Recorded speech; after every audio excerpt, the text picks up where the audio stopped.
to say very high production values. You have a section on promoting diversity and inclusion that includes a little box that indicating 44% of the U.S. workforce is ethnically and racially diverse, 57% is women, and so on, military veterans. And I was wondering, can you provide either approximately right now or in detail for the record what that breakdown would look like as a function of job classification and salary? I don't have the detail in front of me in terms of job classification at the company, but I can tell you, I can provide you an indication of what it looks like in our leadership team. So in our current senior leadership team, over 40% are women and over 20% are diverse. Yes, well, I'd be interested to see it, through the range of job, ranks, because it's, the bulk of the employees are, sort of intermediate levels, and it'd be interesting to see how the diversity plays out. And do you normally report that sort of information to any of your regulators? We do.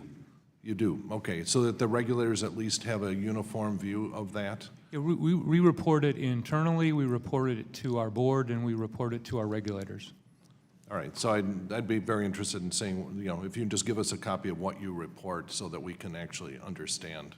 I'd appreciate it. Similarly, you've been talking a lot about how you change the compensation things to hopefully avoid the sort of problems you've been facing.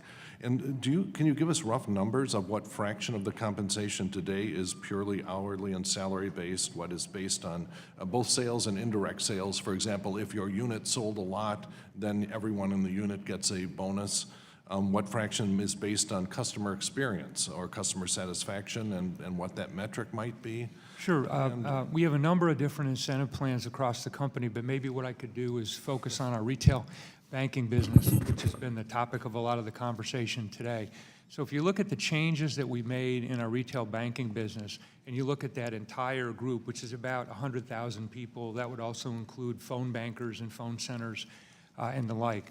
About 92% of their compensation is in the form of salary, and the remainder is in the form of bonus. About half of that bonus would be related to risk, and then the other half would be a mix of customer service and advice, loyalty, customer experience, things like that.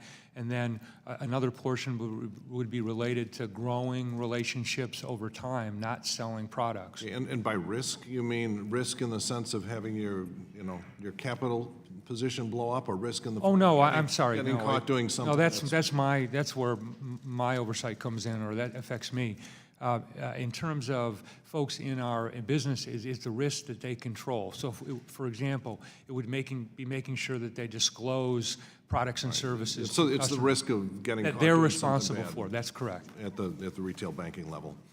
Okay. Well, I guess that was the main questions here, and yield back the balance of my time. Would you? Yeah, I'll yield back the balance of my time. Thank you. The gentleman from